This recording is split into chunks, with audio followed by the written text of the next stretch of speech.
Good evening, Fernwood. It's me, Neil, and it's time for us to sit down and watch us a wild and wacky episode of the subversive 70s soap opera Mary Hartman, Mary Hartman. The episode we're watching today is from May 17th, 1976.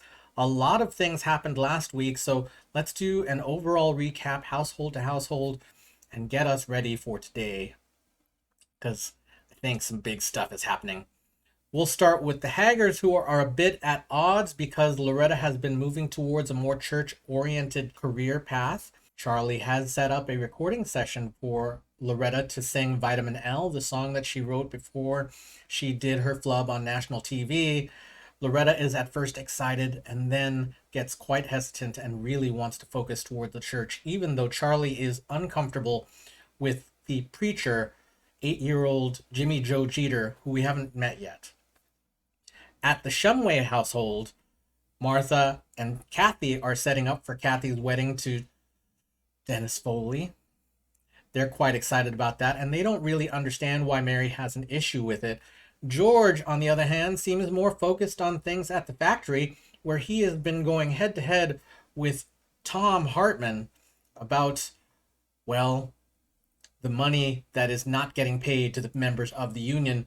Meanwhile, also, Grandpa Larkin, Raymond, he's been basically kind of out of commission, but he is occasionally still a guiding ear for Mary and maybe the only family member that really understands what Mary is about. We've got a whole new household to cover this week, and that is the McCulloughs, who, even though we don't know them very well, seem to come out of the gate swinging. Mother Betty is a fortune teller slash astrologer. They've had to move at least six times over the last 2 years. I think more than that. It might be 12 times over the last 2 years. But anyway, there seems to be some issues with Betty getting arrested and all of that stuff. The two sons, Ed and Howard, are at odds with each other, and maybe they don't even love living under the same household. Ed is a bit more surly, but he seems to be connecting with Tom at the factory. And that's nice because Tom needs someone who can listen to him. And Howard is the sweet son who seems to be making some kind of connection with Mary and is able to listen to Mary without any apparent agenda. Next, we are coming up to the big house, the Hartmans. And we've got Tom and Mary who've been fighting quite a bit or making up a little bit, but mostly fighting. Tom has been getting into trouble at work, even though he is in the union office. He's doing work for the union. He's been piling up demerits, and that's been rough on him. Also, he's feeling jealous because Mary kissed Dennis Foley, and everyone really knows that. It's really quite confusing. He's also somewhat jealous of Howard when Howard comes over to just listen to Mary. He maybe accepts that they are just friends, but Mary has maybe some feelings for Howard that she is somewhat hiding, as she usually does. Meanwhile, Mary has been really trying to keep Dennis and Kathy apart because she knows that Dennis does not love Kathy, because Dennis specifically told her, Mary, that Dennis wants Mary and has wanted Mary since the first episode. She has been putting off visiting Dennis until this Thursday, which was the show we saw last Friday. Don't ask me about how calendars work, but that's what it was. Because, well, Tom did come home with some bad news. He had been suspended, essentially. The phrase used was laid off, but that's not how I think of it. He's been suspended for a week from work because he's racked up way too many demerits. This causes some tension in the household. Mary does her best to console Tom, but her best consolation is definitely the kind of attention that Tom does not want. And we talked a little bit about that last Friday. So if you're curious about why I feel that they are not on the same page, maybe look at that episode. Anyway, Tom and Mary have a big fight, after which Tom says that the kind of love that Mary's offering is not the kind of love that Tom wants. And by that, he does not want to be babied by Mary. Mary leaves the room to give Tom his space. And that's when we see Mary and Dennis together. And this is the end of last Friday's episode, so we're going to probably see the effects of this. But essentially, Mary came over and is as hesitant as ever with Dennis. She really is doing her best to avoid any kissing contact or any kind of romantic stuff going on, even though that's why she's supposed to be there for Dennis in Dennis's mind. Dennis presses and pushes and cajoles and does his best to get an admission that Mary has some feeling for him in her heart and mind. And when Mary says yes, that's when Dennis has a heart attack. That was a big long string of information for me to throw at you. So I believe now we are ready to start the May 17th, 1976 episode of Mary Hartman, Mary Hartman. It's a Monday. Let's kick this week off great.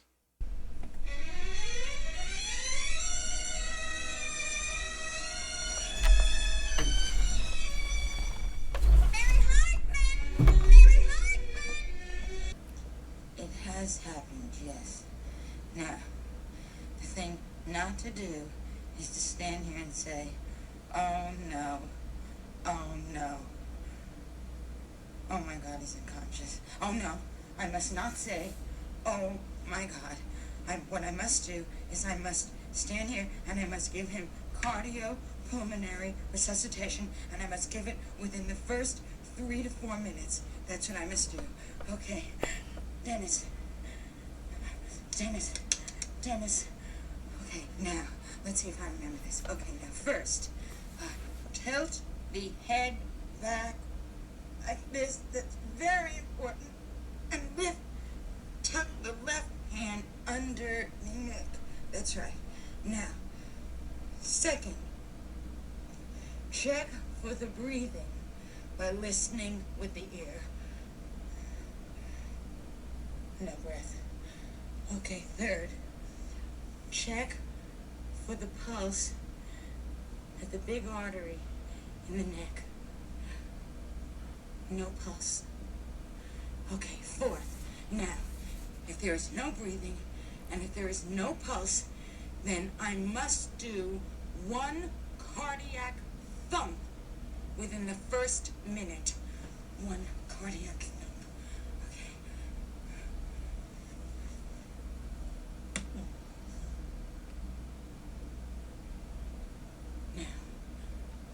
There is still no breath, and there's still no pulse. What I must do now is I must give mouth-to-mouth resuscitation and constant heart pressure immediately. Dennis, I will not let you die. I will simply not let you die. Dennis, are you listening to me? If this kills me in the process, I will not let you die. He's breathing. Oh, he's breathing. Oh, he's breathing. Oh, he's breathing. Oh, he's breathing regular. He's breathing and he's a pulse. Oh, Dennis, oh, you're breathing. Oh, Dennis, this is wonderful. I can't believe that's such a silly looking thing.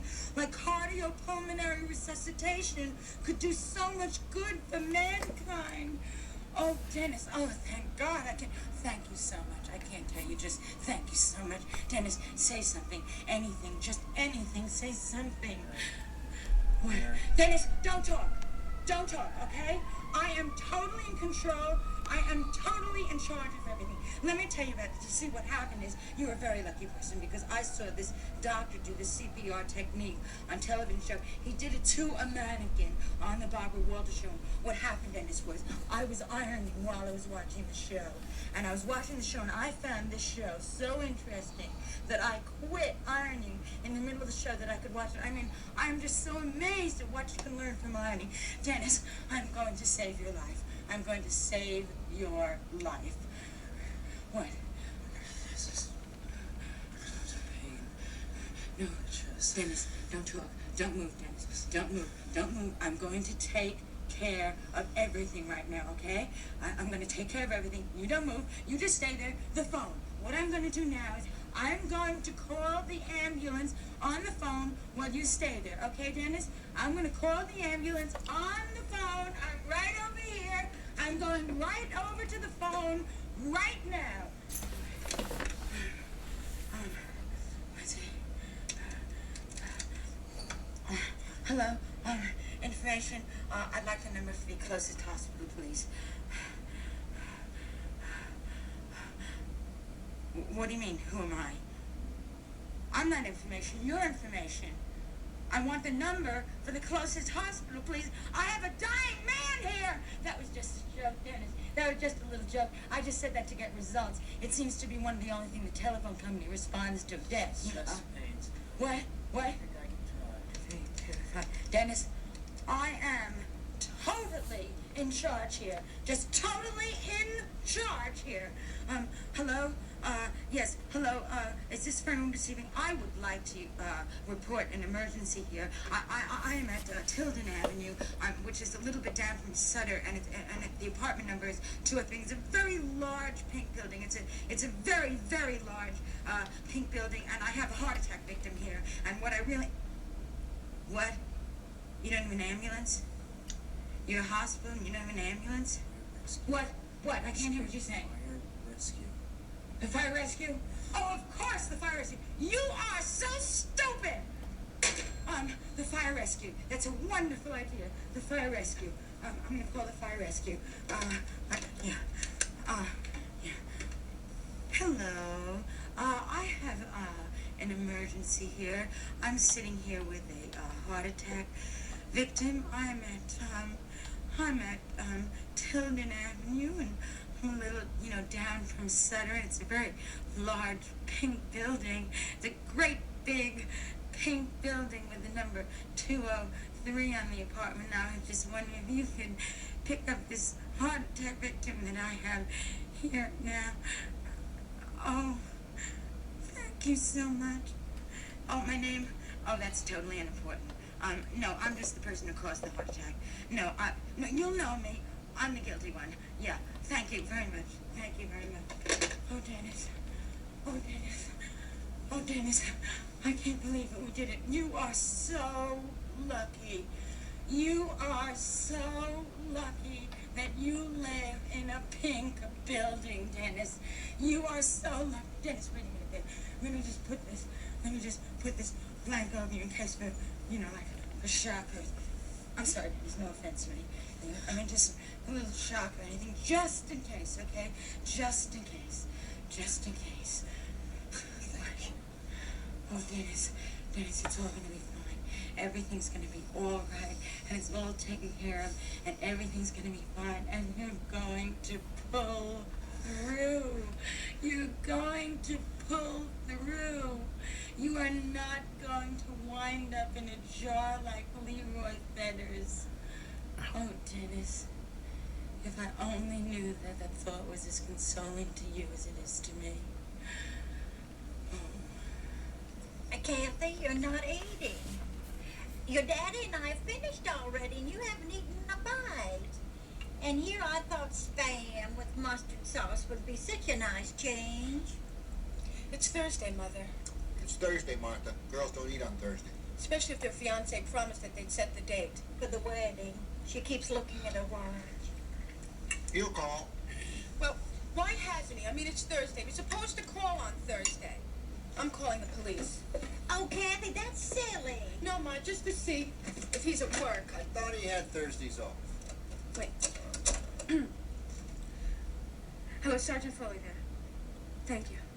Yeah, but he's on a special assignment. He isn't. Thank you. Have you tried his apartment? I'll try his apartment.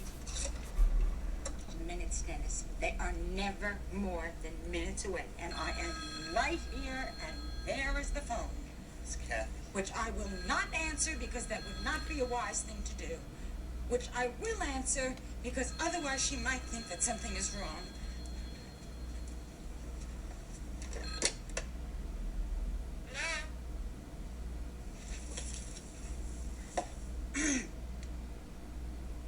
Hello, Foley residence.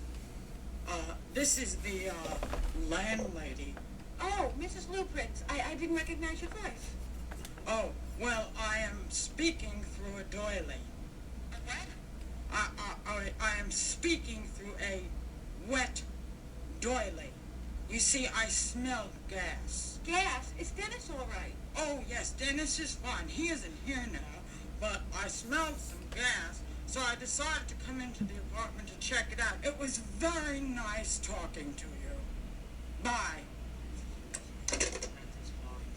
Dennis, don't talk! I'm looking for the gas leak. Where's that gas? Oh, I forgot.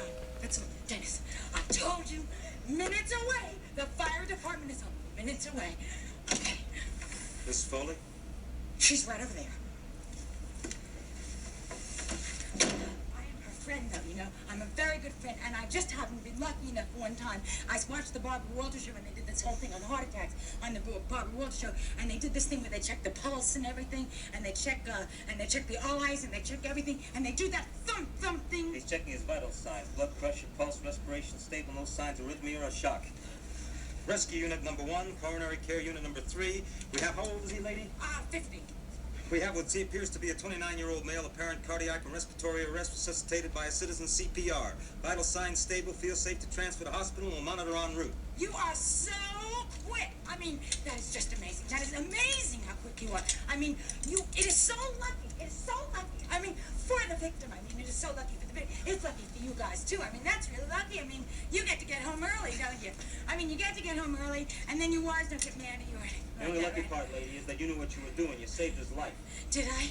Did I save his life? I saved his life. Do you realize that? I saved the man's life. See, I once had a terrible experience with chicken soup. It was a very bad experience that I had, and I lost another one. It was a different one. In your report, could you put that I was wearing a dress, a sweet little coat, and some gloves? Could you? And could you also put in your report that I was a man? Mary, Could you? What? Mary, they're going to take me. Mary, I don't want to go by myself. That's it. You'll be okay, Dennis. No, Mary, I want you to come with me. No, Dennis, I'm not dressed for it. Please. Ma'am, I wouldn't have said it. No, I can't. I can't go dressed this way. I really Mary, can't. Mary, I don't want to go alone. Okay, Dennis. Aggravating Well, get dressed, everyone. I'm gonna get dressed. It'll take me a couple of minutes. It'll have to be now, madam. Okay, a cab. Dennis, I'm gonna take a cab. Lady! Okay, now. I'm gonna go now. I'm gonna go now.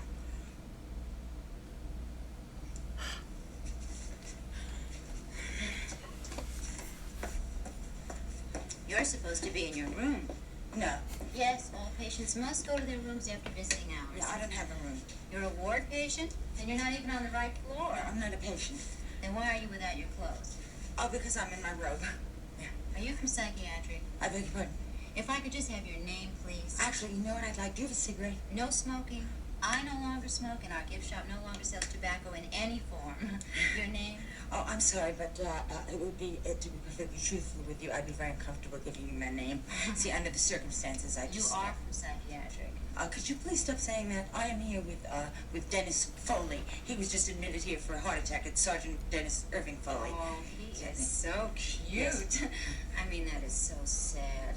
And you're Mrs. Foley. No, I'm Mrs. Friend. I'm sorry, no friends after visiting hours, just relatives. Oh, well, now I'm a friend, but if you want to call me Mrs. Foley, that's okay. If you'll excuse me, I have patience. Fine.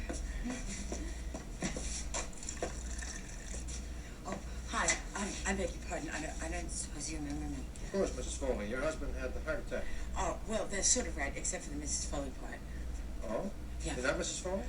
Well, look, this is a very confidential thing, but do you remember the big pink building? I need to get back to the big pink building, and I need someone to get me there. Well, that's highly unlikely. Well, this is a very unusual situation. Unusual ain't the word for it. It's not every day I get to meet a lady who gives a guy a heart attack. You don't seem to understand me. I need help. Yeah, and I have to check in at the desk. Will you be here for a minute? A minute? At least. I will be here at least a minute. I'm going to see if the check sheet's clear. If it is, I'll come back. That is so fine of you. That is so thank you. Where's everybody? I don't know and I don't care. What's the matter with you? Dennis was supposed to call to set a wedding date, which after that stupid secret assignment, which was supposed to be over today, Thursday. But now he's disappeared and he's not working because I called the station. Have you seen Mary? I'm looking for her. Has she been around? Mary, no, isn't she at home? No. You haven't seen her at all? I've been looking for her all afternoon. You sure you haven't seen her? No, doesn't she usually leave you a note when you've been at work all day and she's still at the supermarket or something? Yeah, she does. But I've been put on suspension for 5 days because of demerits, and I've been home all afternoon. Oh, I'm sorry, Tom. Yeah, well, don't feel bad. Mary and I had a little fight. Not a big fight, just a little fight, a little spat, and then she took off.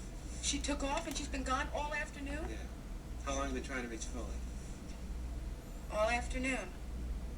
His landlady was in his apartment. She said she smelled gas. What? She smelled it? That sounds fishy. You know what? Mary has been saying to me there's something important supposed to happen Thursday. She's been talking about it all week, see? And Dennis had that assignment, which was supposed to end on Thursday. You weren't talking to his landlady. She did sound strange talking through the doily. Yeah.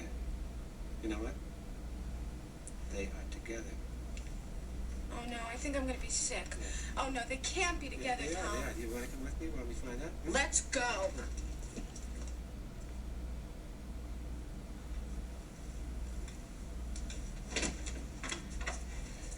No smoking. Oh, Mrs. Hartman. How is he? How's who?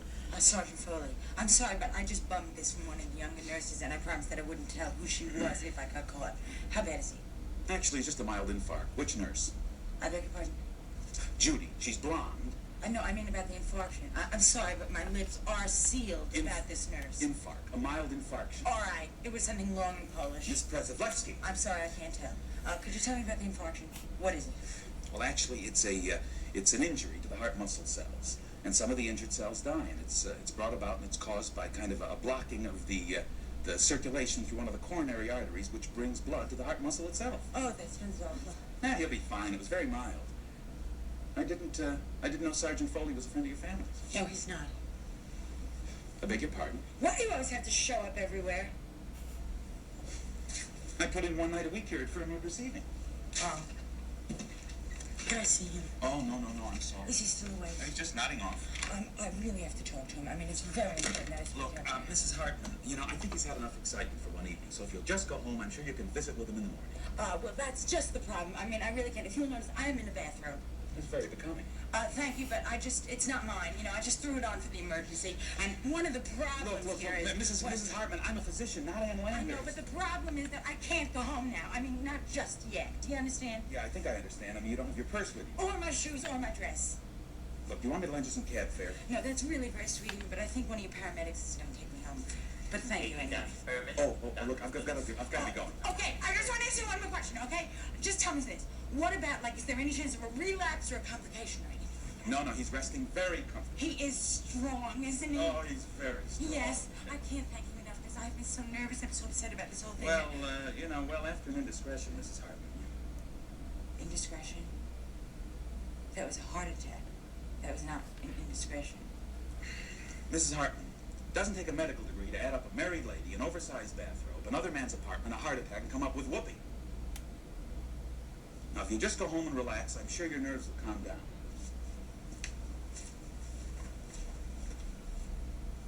He's snide. They never understand, and then they're snide. Mrs. Foley, where did you get that cigarette? I don't know. I mean, I didn't get it from her. Nurse Prezavlevsky, we have been trying to get her to stop. I'm just going to have to speak to her. The reason I am here is to deliver a message from Roy, the ambulance attendant. Oh, he's the one that's going to drive me home? No, that's just it. He isn't going to drive you home. He's just been called away. He's terribly sorry. Well, then what am I going to do? What am I going to do? Who's going to take me home? You have relatives? Relatives. My mother. I have my mother. I do have my mother. Do you have a telephone?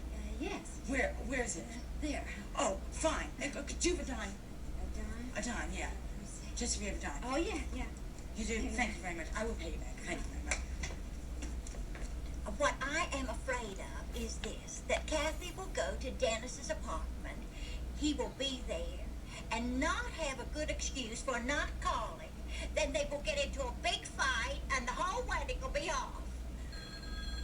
Oh, I bet that's Dennis now, and Kathy is not here. Oh, hello? It's Mary. Look, I can't go into any details now, but I just have this slight problem involving my clothes and my car keys. Mary, where are you? I'm at Fernwood Receiving, but I don't want you to get hysterical. Just come over as quickly as you can and get me. Oh, Lord, what's happened? Please, don't cry, don't cry. It is very counterproductive to cry in an emergency. Emergency? Is Kathy with you? No, and with the Lord's help, she won't be if you just hurry. Goodbye. And don't tell anyone. And Ma, don't ask any questions, but bring underwear. Here's the key. I'll bring it down.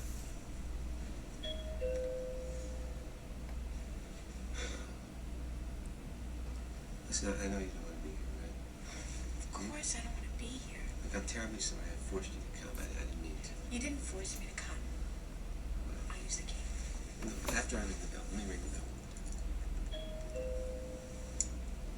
I use the key. Shh.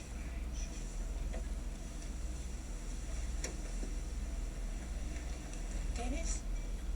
Mary. Dennis?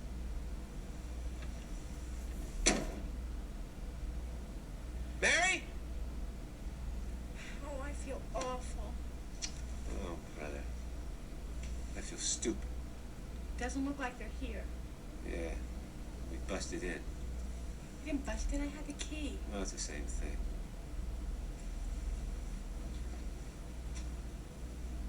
What is this?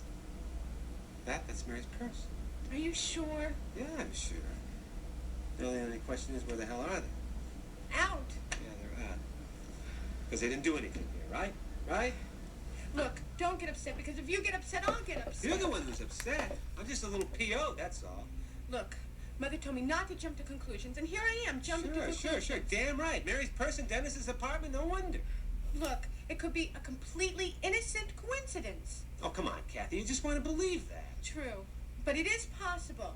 I mean, like, we should give them, we should love them enough to give them the benefit of the doubt. I mean, it's not like we found them here together.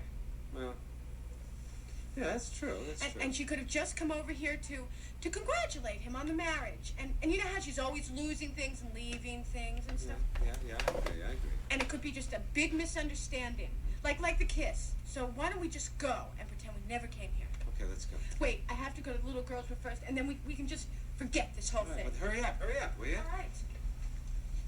You know, maybe we have been imagining things, you know? A lot of these things are in our heads, you know, like Mary's purse and Thursdays and all that stuff. You know, there hasn't been any hard evidence. Tom, What?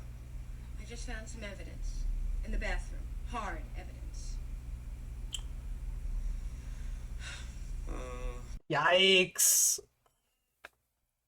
So this is a giant whirlwind of Dennis stuff. And, well, I guess it had to be with the heart attack, the infarction that sparked all of this. That was sparked by all of the other Dennis stuff that we've seen since the beginning of the series. But, yikes.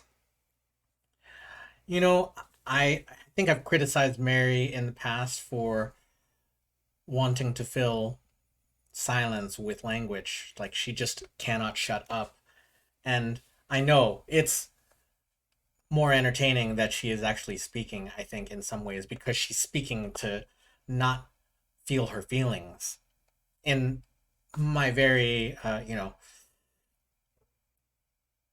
not so careful assessment of Mary, I wonder, I'm looking beyond the plot of today. In the past, I was thinking, like, what could we say is Mary's problem? And at this point, I think, like, and I am no medical professional, but she seems to have some kind of anxiety disorder.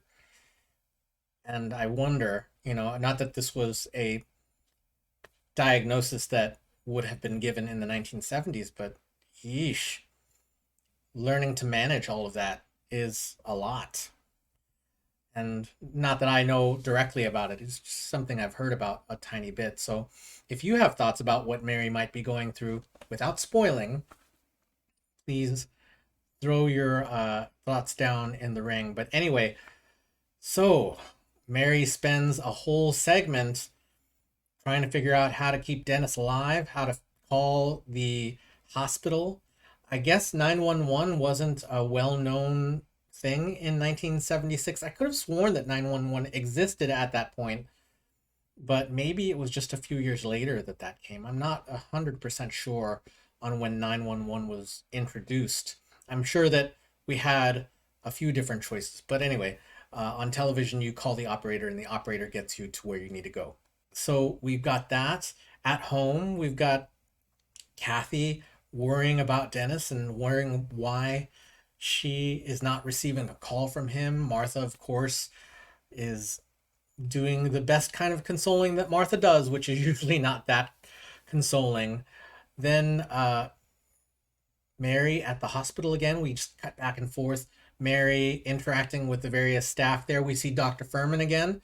And since the last time we saw him, the hospital has gone completely non smoking, which was an entertaining little change considering that Dr. Furman still smoking like he was last time.